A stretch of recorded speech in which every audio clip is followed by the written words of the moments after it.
begin our copper amine synthesis lab, we are figuring out how much copper sulfate pentahydride we need to dissolve in our stock solution.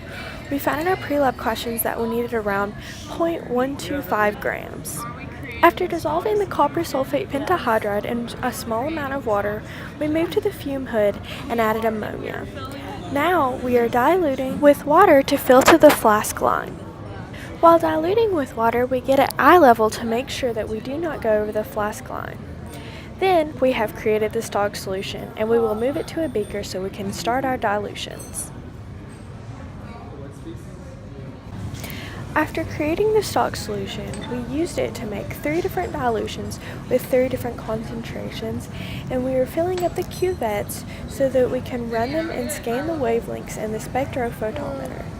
In addition to the 3 dilutions, we are also filling up the cuvette with deionized water so we can zero the spectrophotometer. We only want to know how much light is absorbed by the copper amine, so by zeroing the spectrophotometer, we are making sure that the light absorbed by the cuvette and the water does not affect the results. We have this is the water. We clean 2 sides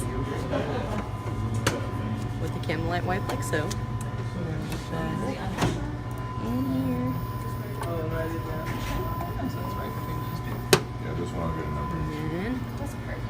Go over here, press 0, reads it, and that's the 0. After zeroing the spectrophotometer with the water, Kathleen takes the first dilution and repeats the same process of wiping 2 sides, carefully placing it in the spectrophotometer, closing the lid, and then presses read instead of 0. This will give us the absorbance value.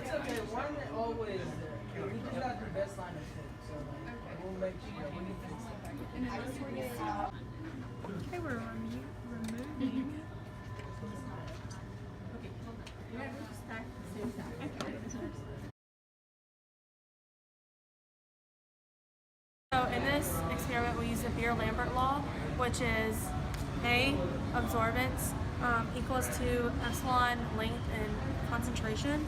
And so epsilon stands for, it's basically the slope, the molar absorbability. And then the length is the length of the solution the light passes through, so 1 centimeter always for the curette. And then the concentration is C, which should just be your concentration of your solution. And the relationship between your concentration and your absorbency is proportional. So as you have a higher concentration, your absorbency is dependent on that, so your absorbency would be high as well, or vice versa. If you have a low concentration, you have a low absorbency. These are our absorbance results from the 3 dilutions.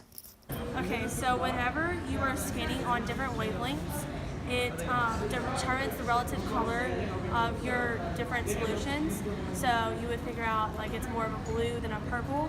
And then whenever you scan on a specific wavelength, you're narrowing it down to where all of your solutions are around that same specific color. And then in relation to lambda max, the lambda max is basically the highest absorbency that it can have. And so whenever you scan across all the wavelengths, you're finding that specific wavelength where it would be the highest point of absorbency. After analyzing our data, Vivian and Kay are cleaning out the cuvettes and beakers by dumping the solutions down the sink. Cleaning out the solutions, we are cleaning the beakers using soap and then drying them properly before putting them away.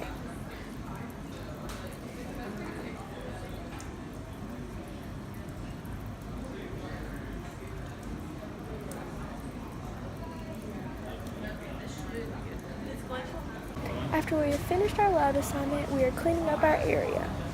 These are our results after analyzing the data and figuring out what the unknown is.